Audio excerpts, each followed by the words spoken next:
Buenas tardes, hermanos.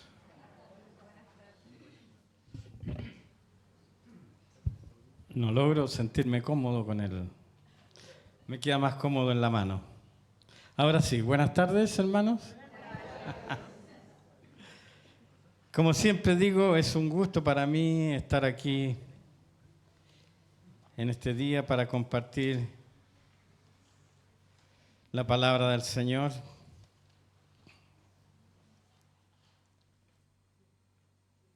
Y espero que para ustedes sea una bendición, obviamente.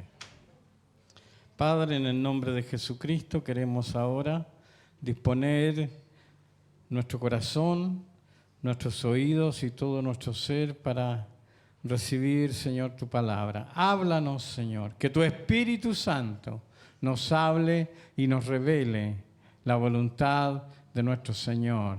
Que abra nuestros ojos y nuestros oídos y nos dé un corazón dispuesto, no solamente oído para escuchar, sino un corazón para obedecer a tu palabra. Gracias, Padre. Háblanos tú. Lo pedimos en el nombre de Jesucristo. Amén. Amén. Antes de ir a la palabra, quiero aprovechar de recordarles, hermanos, que al final de la reunión hay una cajita ahí donde debemos depositar nuestra ofrenda, nuestro aporte para las personas que cuidan los autos, que nos prestan este servicio tan necesario para nosotros. Así que no se olviden, por favor. Ok. Irán el domingo pasado habló de un tema que a mí me pareció muy trascendente. Nos habló de ¿qué? De miopía. Nos dijo que todos éramos unos miopes. Vino y nos insultó abierta y libremente aquí, como si que nos veíamos y que veíamos mal. Incluso nos dio una clase acerca de la miopía, habló de la miopía, del estrabismo, de la hipermetropía y no sé qué otras más cosas, ¿verdad?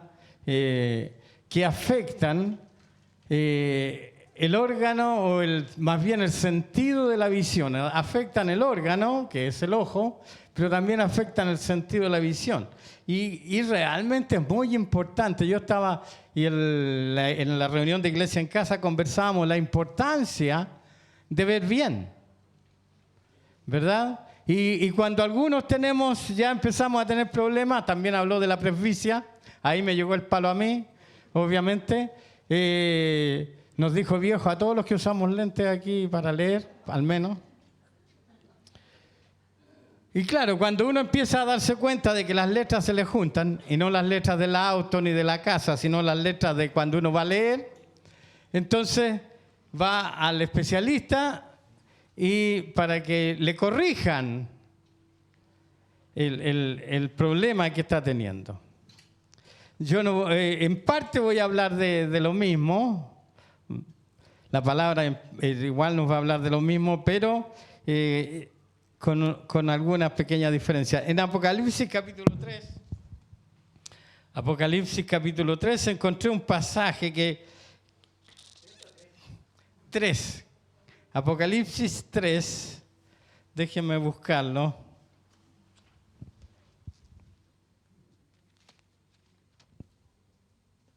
Apocalipsis 3.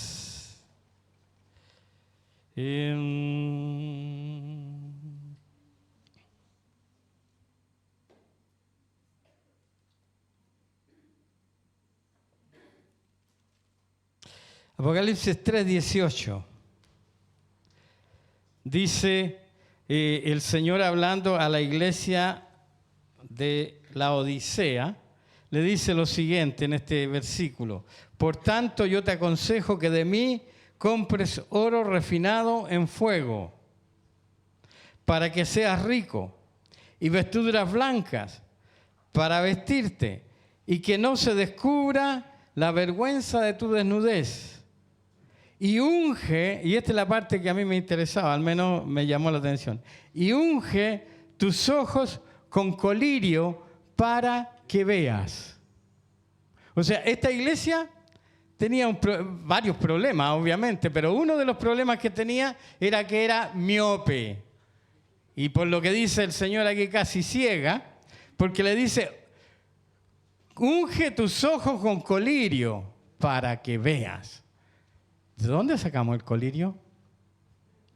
Porque obviamente no está hablando del colirio que uno va a la farmacia y compra unas gotitas y se echa, sino está hablando en términos espirituales. Creo que por ahí escuché algo. ¿De dónde sacamos el colirio? El Espíritu Santo. Concluíamos en el grupo en casa de que el remedio para la miopía es precisamente los lentes espirituales que necesitamos cuando somos miopes, es el Espíritu Santo. Él es el que puede corregir e iluminar para que veamos con claridad. Bueno, pero mi tema hoy es otro, así que ese era como un paréntesis en realidad. Yo quiero en esta mañana que revisemos un pasaje de la Escritura que está en Segunda de Pedro, capítulo 1, Segunda de Pedro 1, del 3 al 12. Este pasaje ya lo vimos un tiempo atrás, pero como Pedro mismo dice, es bueno la repetición también. Así que vamos a revisar este pasaje, que está relacionado, aunque al principio parece que no, pero está relacionado con la miopía. A medida que avancemos en el tema, vamos a darnos cuenta de que es así. Bien, ¿qué dice? Como todas las cosas que pertenecen a la vida y a la piedad nos han sido dadas por su divino poder mediante el conocimiento de aquel que nos llamó por su gracia y excelencia. ¿Qué dice? Que todas las cosas que pertenecen a la vida y a la piedad nos han sido dadas mediante su divino poder. Aquí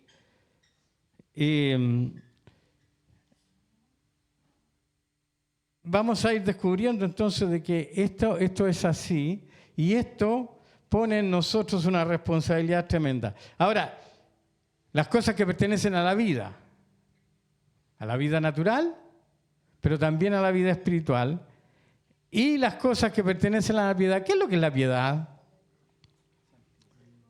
¿Qué es lo que es la piedad? Se habla harto de la piedad, pero incluso hay una estatua, ¿verdad? Famosa de Miguel Ángel que se llama La Piedad. No sé si han visto alguna vez ese. Pero la piedad. Aquí la piedad en realidad tiene diferentes connotaciones y acepciones. Pero aquí cuando habla de Pedro, de las cosas que pertenecen a la vida y a la piedad, no se refiere a esa piedad que yo tengo piedad del pobrecito, de ese niñito que está muerto de hambre, o tengo piedad por el que se llovió y le comparto algo. No, tiene que ver con la piedad, que es la devoción a Dios. El concepto de piedad en este caso puntual es una devoción extrema, ¿verdad?, a Dios, una devoción total y absoluta para Dios. Entonces, todas las cosas que pertenecen a la vida, a nuestra vida y a nuestra piedad, o sea, a nuestra devoción a Dios, nos han sido dadas por el poder de Dios. Y dice entonces que mediante el conocimiento de aquel que nos llamó por su gloria y excelencia. Versículo 4, por medio de las cuales nos ha dado. Justo hemos cantado hoy día, yo mientras cantábamos pensaba qué increíble cómo la cosa se va compaginando, digamos. Cantábamos de las promesas del Señor. ¿Cómo era? Grandes promesas me das, Señor, incomparables.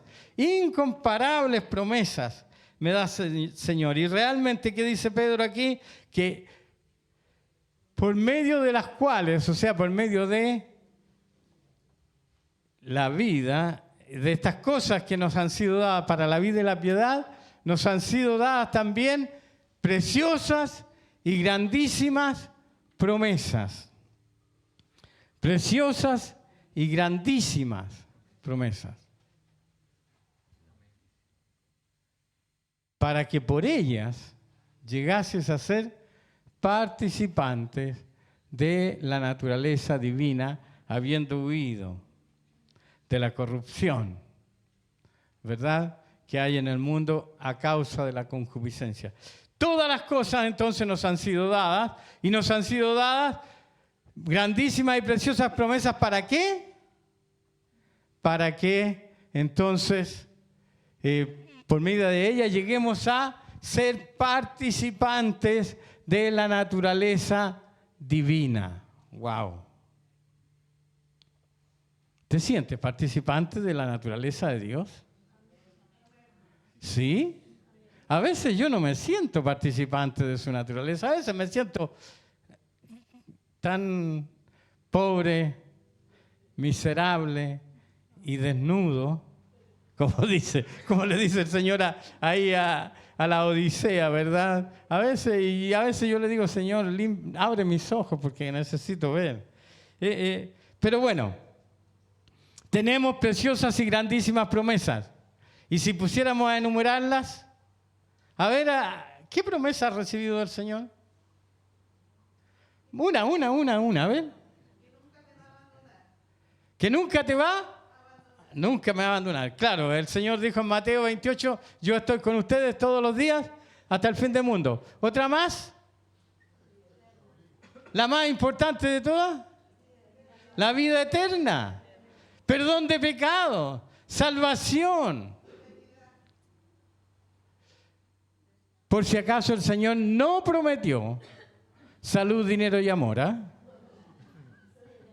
Por si acaso, lo digo, el Señor no prometió salud, dinero y amor. El Señor no te prometió un Ferrari rojo ni una casa en la playa. Por si acaso lo digo. Ni siquiera salud permanente. Porque hay gente, hermanos, perdón que me salga un poco del tema, pero hay cristianos que van por la vida diciendo de que los cristianos no se deben enfermar. Y que la enfermedad es del diablo, y que si tú estás enfermo y no te sanas es porque te falta fe. Oye, no es tan así el tema. Las promesas del Señor no son para aquí y para ahora, necesariamente.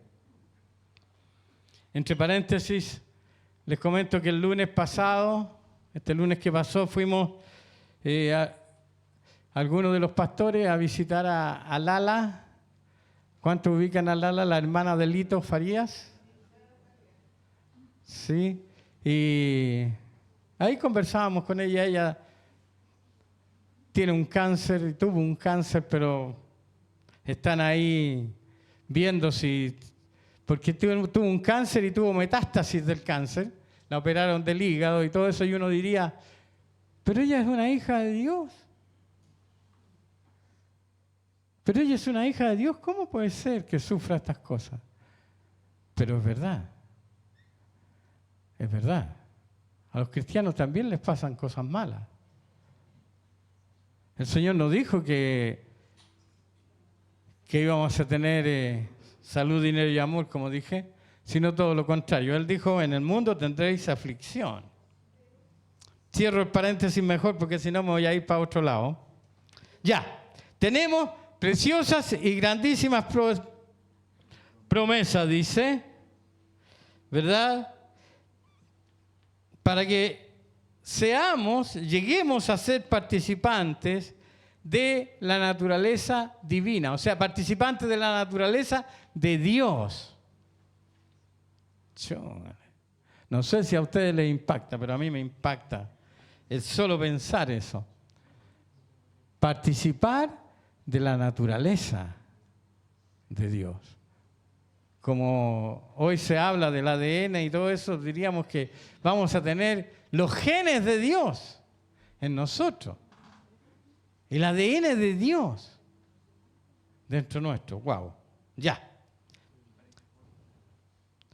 Pero dice enseguida, versículo 5, vosotros también. Aquí ya se empezó a poner la cosa, ¿ah? Hasta las grandísimas y preciosas promesas estaba bonito. A todos nos gusta esa parte. Pero aquí dice, ¿qué dice? Vosotros también, poniendo toda diligencia. Poniendo toda diligencia. Y subrayemos eso, ¿ah? Poniendo toda diligencia. ¿Qué significa poner toda diligencia? ¿Ah? Que hay que esforzarse, ¿verdad? Que hay que hacer un esfuerzo, que hay que trabajar en. Hay que ponerle empeño, hay que ponerle ñeque. No es una cosa de que, no, tranquilo, relajado. No. Hay que poner toda diligencia, esfuerzo. ¿En qué? En añadir. Detengámonos aquí un poquito, antes que avancemos con los diferentes puntos que Pedro menciona. Porque hay gente, hay cristianos, hay hermanos, que piensan que, bueno, el Señor tiene que hacer la obra en mi vida. El Señor me tiene que, el Espíritu Santo, ¿verdad? Tiene que hacerlo todo en mí. Incluso algunos dicen, no, pero es que si el Señor no me cambia, ¿qué voy a hacer yo? Pero ¿qué dice aquí? Que nosotros tenemos que poner diligencia para añadir cosas. ¿A qué? A nuestra fe. Dice que debemos añadir a nuestra fe. Y esto revisando algunos apuntes por ahí, encontré, lo iba a hacer, pero al final no lo hice. Para esta parte había un gráfico que se mostraba. Entonces la fe aparece abajo como un primer peldaño de una escalera. La fe es la base, pero enseguida se van poniendo encima los diferentes aspectos que Pedro menciona y se entiende que eso es el crecimiento y desarrollo de la vida cristiana. Un cristiano sano y normal debe ir creciendo. Algunos se convierten y se quedan en la sola fe. La sola fe. O sea, yo tengo fe, yo creo y eso para mí es suficiente. Pero yo encuentro, hermano, en la Escritura que no es así. Y tal como Pedro lo dice aquí, una vez que tuvimos la fe, ¿qué debemos hacer? Añadir a esa fe virtud. Virtud. ¿Y qué es la virtud? Porque si vamos a añadir a nuestra fe virtud, tenemos que saber qué es la virtud. La fuerza, ya, una disposición, anoté yo aquí, a hacer el bien. Una disposición a hacer el bien. O sea, la virtud es algo que nos lleva a hacer el bien, a vivir de una manera buena, ¿verdad? ¿Tú haces el bien? Hermano, ¿tú haces el bien? Tratamos, ¿verdad? Pero tenemos el deseo, tenemos la disposición, como dice, a hacer el bien. O sea, si tú ves a tu prójimo, no sé, pues en una situación complicada, ¿qué haces? ¿Eres como el fariseo? ¿verdad? Estoy pensando, para que se ubiquen, estoy pensando en la parábola del samaritano, del buen samaritano, ¿verdad? Eres como el fariseo que se pasa para la vereda al frente y pasa por el lado. O el samaritano de esa parábola era un hombre virtuoso. Tenía una disposición a hacer el bien. Entonces él se tomó la molestia, lo atendió como pudo y enseguida lo llevó a que lo atendieran en el mesón, dice, o sea, una hospedería, algo así, ¿verdad? Y más encima dijo, si aquí hay plata, pero si falta la huerta, pago la diferencia. Esa es la virtud. Y nosotros tenemos que añadir a nuestra fe este aspecto tan importante de la virtud. Y entonces alguien me va a decir, bueno, ¿y el Espíritu Santo dónde queda? ¿No es Él el que nos transforma? Sí, es Él el que nos transforma, pero nosotros tenemos que colaborar. O sea, el Espíritu Santo vino para capacitarnos. Jesús le dijo a sus discípulos, pero recibirán poder cuando haya venido sobre ustedes el Espíritu Santo. El Espíritu Santo está dentro y nos da poder. Pero hay una parte y un aspecto de nuestra vida que nos compete a nosotros. Hay una responsabilidad nuestra también. En esto el Espíritu Santo nos capacita con poder para añadir a nuestra fe la virtud. Sin el Espíritu Santo no lo haríamos, no podríamos. Pero hay una responsabilidad, y esto es lo que quiero enfatizar, hermano. Hay una responsabilidad de cada uno delante del Señor en ser diligente. ¿Qué dice? Que nosotros con toda diligencia debemos añadir a nuestra fe virtud. O sea, disposición a hacer el bien. Y a esa virtud tenemos que añadir ¿qué? Conocimiento.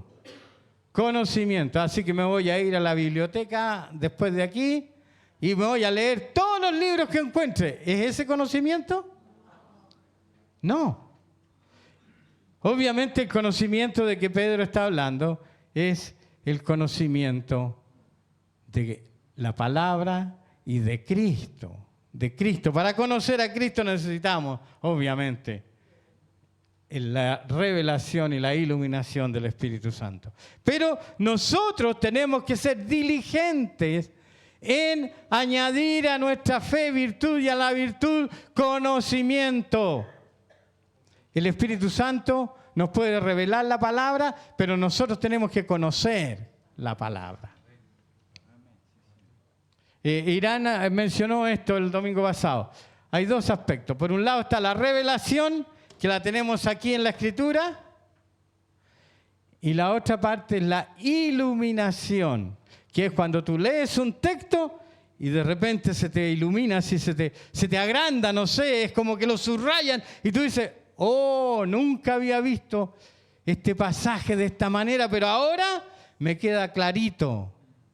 Esa es la iluminación que el Espíritu Santo hace sobre la Escritura en un momento en que tú estás estudiando la palabra. Pero para eso hay que ser diligente para añadir a la virtud conocimiento.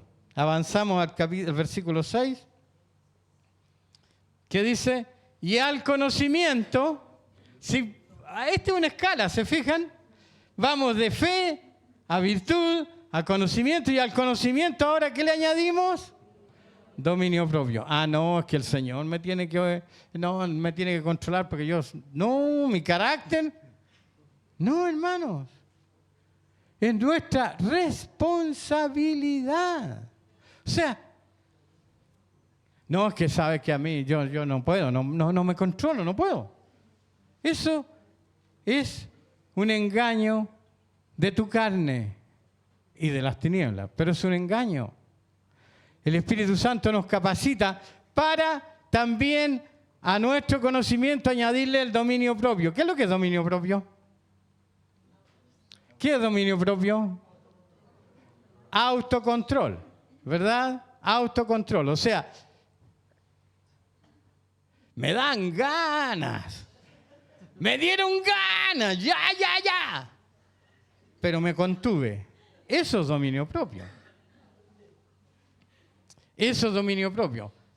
Se me quedó aquí en la punta de la lengua la mentira, pero me la tragué. Y dije la verdad, aunque chunga que me costó. Aunque eso me significó que mi jefe me retara más encima.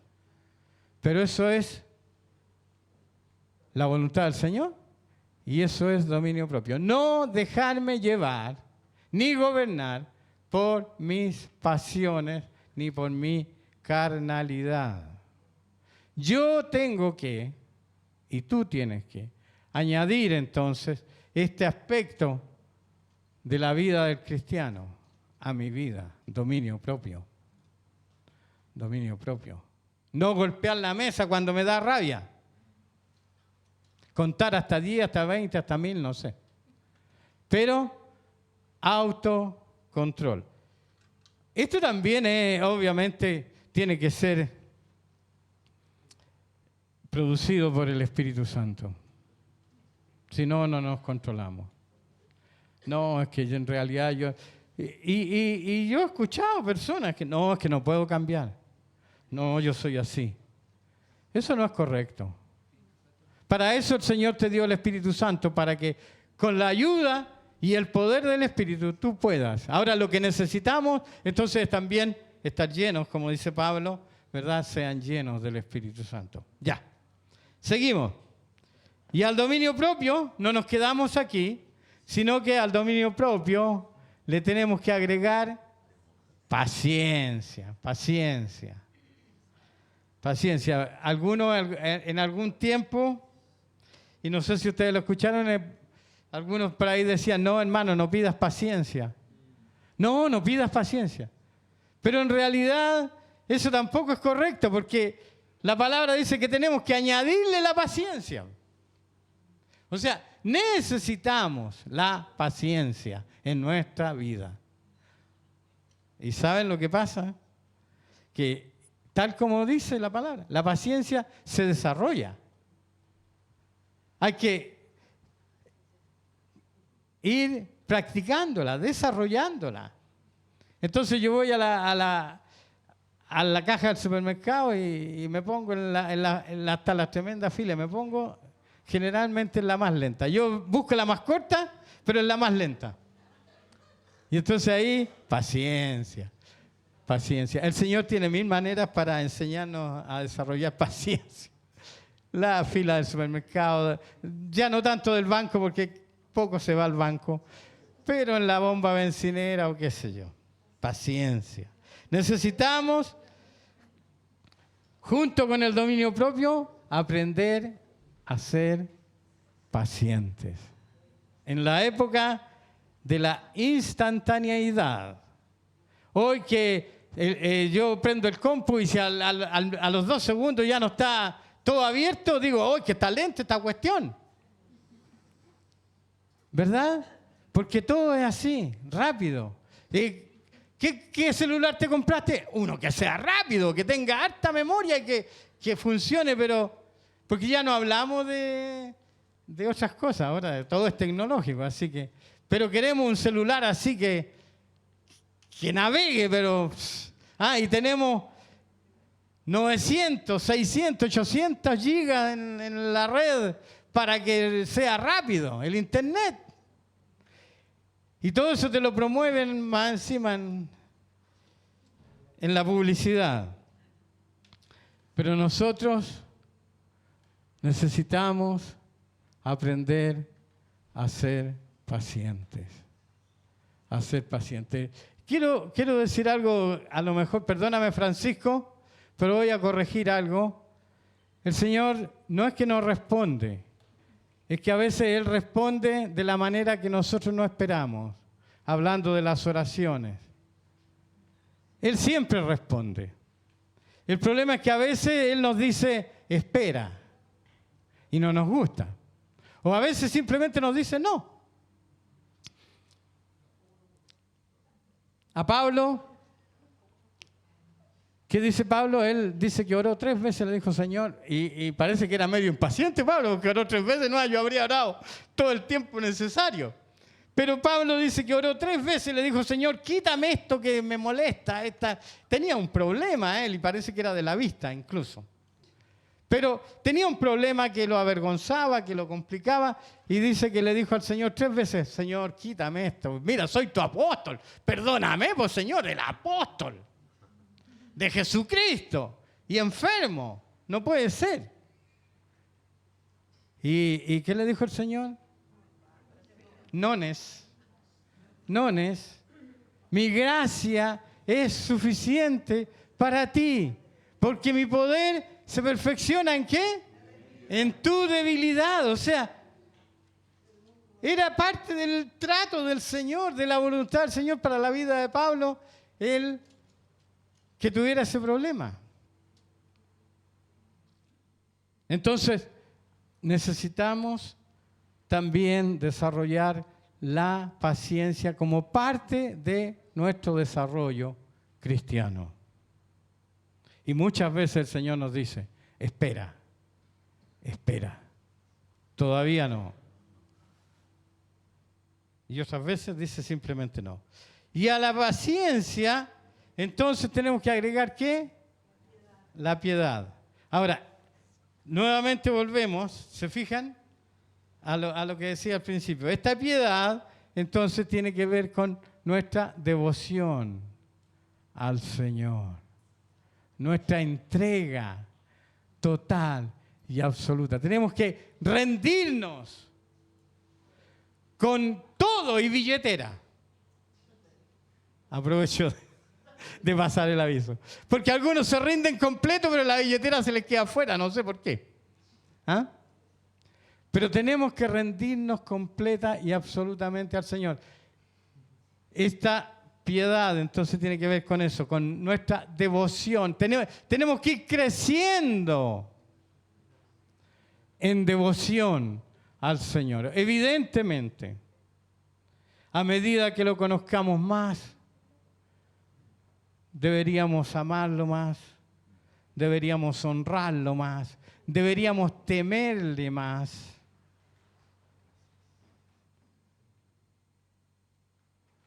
Añadir a la paciencia piedad, devoción, amor profundo, entrañable. Me faltan, no hay palabras para ser más elocuente con esto, pero creo que el Señor se merece que lo adoremos, pero con dientes y muelas, como se diría. Añadamos a esa paciencia la piedad. Y a la piedad, obviamente, afecto fraternal. Afecto fraternal. Avanzamos al que sigue, por favor, ahí. A la piedad, entonces, afecto fraternal. O sea, el amor entre nosotros, el amor filial. Ya tenemos el amor a Dios, ahora amémonos unos a otros. Afecto fraternal. Ese es el amor en la familia. Ese es el afecto fraternal. ¿Verdad? De la fraternidad. Tiene que ver con fraternidad. Y debemos añadir entonces a la piedad el afecto fraternal. ¿Amas a tu hermano? ¿O no? Oye, el silencio lo dice todo, ¿ah? ¿Amas a tu hermano? Ya. O como yo he dicho en otras ocasiones, o lo masticas nomás y no lo tragas. ¿Mm? Sí, yo lo amo, pero como dicen algunos, que viva mi suegra, pero que viva bien lejos. No. Que mi hermano viva, pero ojalá por allá, por la otra esquina. No. Tenemos que tener afecto fraternal los unos por los otros. Tanto en la familia de Dios como en la familia, obviamente, natural. Y finalmente, al afecto fraternal, ¿qué tenemos que añadirle? El amor. El amor. Esto es ya lo que completa todo. Si nosotros estamos en este punto, aleluya, ya estamos crecidos. Estamos crecidos. Ahora, este pasaje está directamente relacionado con Gálatas 5. Póneme, por favor, Jolie. Gálatas 5, 22 al 26. Para que los que están pensando, ¿no? ¿Qué dice Gálatas 5, 22 al 26? Ahí. Más el fruto del Espíritu, ¿qué es? O sea, en el otro estamos terminando con el amor. En cambio aquí parte con el amor. Pero ¿qué dice que es gozo, paz, paciencia? También está la paciencia. Y la benignidad, y la bondad, y la fe. Y si seguimos, por favor, avanza. La mansedumbre y la templanza. Por si acaso, templanza quiere decir dominio propio. Entonces, tal como veíamos, también Pablo relaciona estas cualidades que hemos mencionado con el fruto del Espíritu Santo. Por eso digo, no debemos quedarnos solamente en la sola fe. Tenemos que avanzar. Avancemos, por favor, volvamos a Pedro.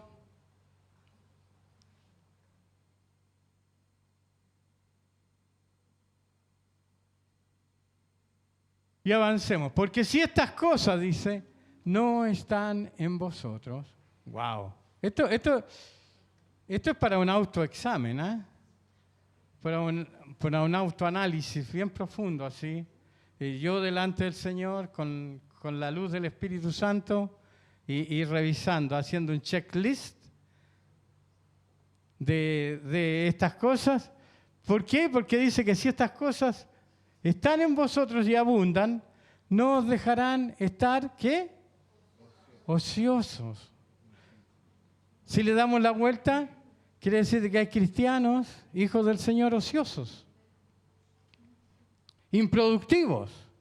Pero si estas cosas están en nosotros y abundan, no seremos ociosos ni sin fruto en cuanto al conocimiento de nuestro Señor Jesucristo. O sea, la voluntad del Señor, según lo que yo veo en esta palabra, es nuestro desarrollo y crecimiento y profundización del conocimiento de Cristo en la vida de cada uno. No podemos quedarnos estancados. No puede ser que pasen, no sé, X años y seguimos en la misma. Y seguimos con los mismos problemas y seguimos con las mismas fallas. Y no avancemos. No debemos quedarnos entonces ociosos y sin fruto. Tenemos que avanzar, tenemos que crecer en el desarrollo de estas cualidades y de este fruto del Espíritu.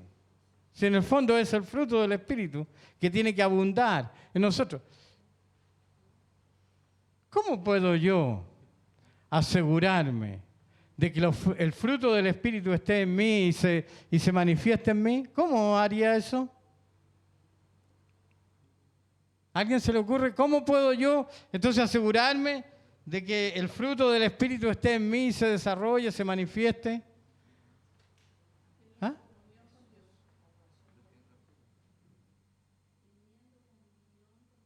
Teniendo comunión con Dios, ¿ya? ¿Y eso qué significa? Teniendo comunión o siendo lleno del Espíritu Santo. Así de simple.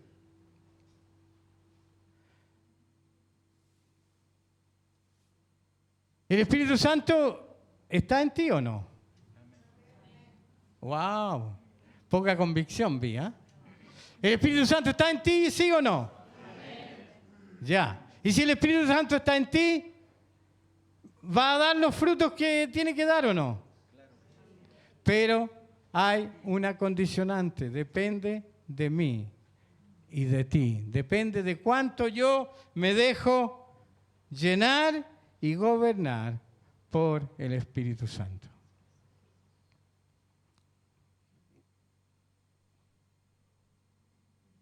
Ya.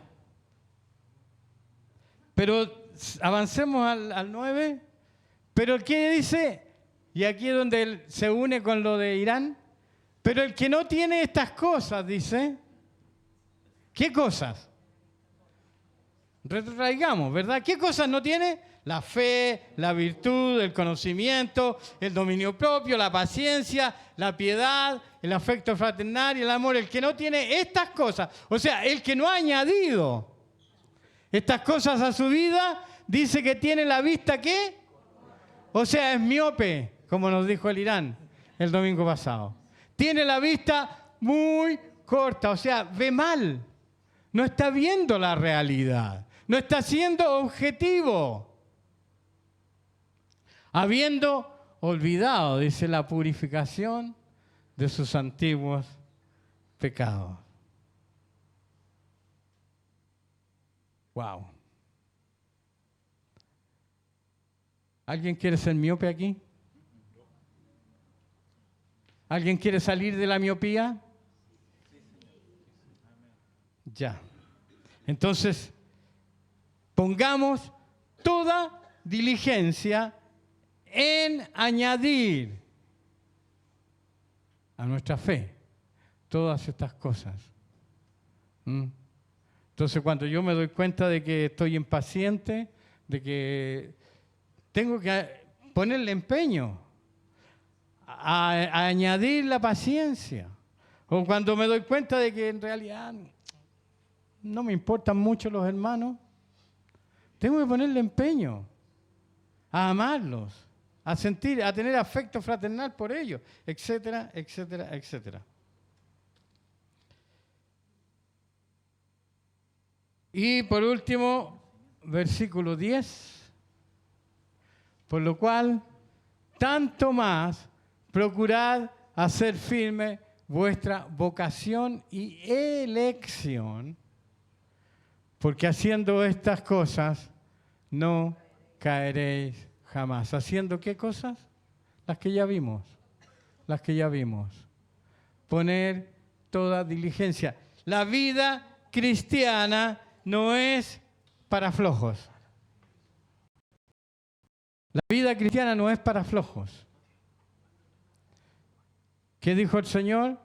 El reino de los cielos se hace fuerte o sufre violencia, dice otra versión, pero los valientes lo arrebatan o lo toman, ¿verdad? Los valientes. La vida cristiana no es para flojos ni para cobardes, es para valientes, para hombres y mujeres que ponen todo empeño y diligencia en vivir de la manera que el Señor quiere que lo hagamos, poniendo y viviendo de una manera que honre al Señor.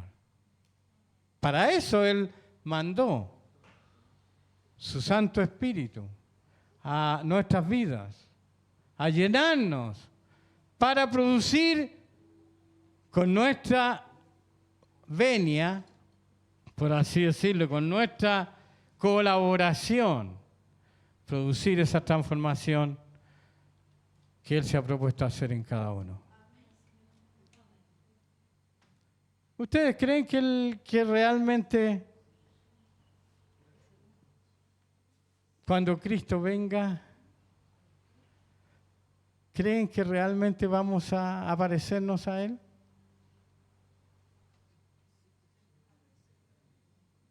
¿Ah?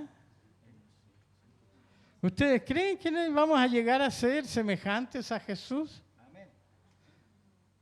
Porque Pablo en Romanos dice que esa es la meta del Señor. Él completará la obra. Él completará la obra, pero, porque siempre hay un pero en la palabra del Señor. Él completará la obra, pero siempre y cuando nosotros nos dispongamos y seamos obedientes y diligentes en vivir de la manera que Él nos ha enseñado. Termino con esto, como dicen los predicadores, y de ahí queda media hora más. No. Termino con esto. Porque, en serio, hermano, y esto es lo que estoy tratando también de que entendamos y transmitir. Hay un concepto por ahí medio místico, por usar una palabra, ¿verdad? De que no, si el Señor, y le damos toda la responsabilidad al Señor. Así como de todo lo malo culpamos al diablo, ¿verdad? Hay cristianos que van por la vida culpando al diablo de todo lo malo que hacen. Y el diablo dice, ¿yo qué tengo que ver en esto si yo no tuve ni que incentivarlo, si él solito se metió en el tema? De la misma manera, hay cristianos que creen que el Señor tiene que hacerlo todo. Y eso es una verdad a medias. Es verdad que el Señor se ha propuesto y lo va a hacer. Pero hay una responsabilidad personal de cada uno de ser obediente a la palabra y de ser obediente a lo que el Señor nos ha mandado. Jesús dijo, vayan y hagan discípulos a todas las naciones, bautizándolos y enseñándoles a obedecer todo lo que yo les he mandado. La obediencia es una responsabilidad nuestra, personal, de cada uno. Amén. Ay, Señor. Como decía Aldrich, amén o ay de mí, como decía Aldrich. ¿Ah? No se me vayan desanimados. ¿eh? No se me vayan desanimados. Al contrario, quiero animarlos a añadir, entonces, a poner toda diligencia en añadir estas cosas a nuestra vida. Y si estas cosas están, como decía, no vamos a estar ociosos, no vamos a ser cristianos improductivos, sino al contrario, vamos a ser fructíferos para el Señor, para el Señor.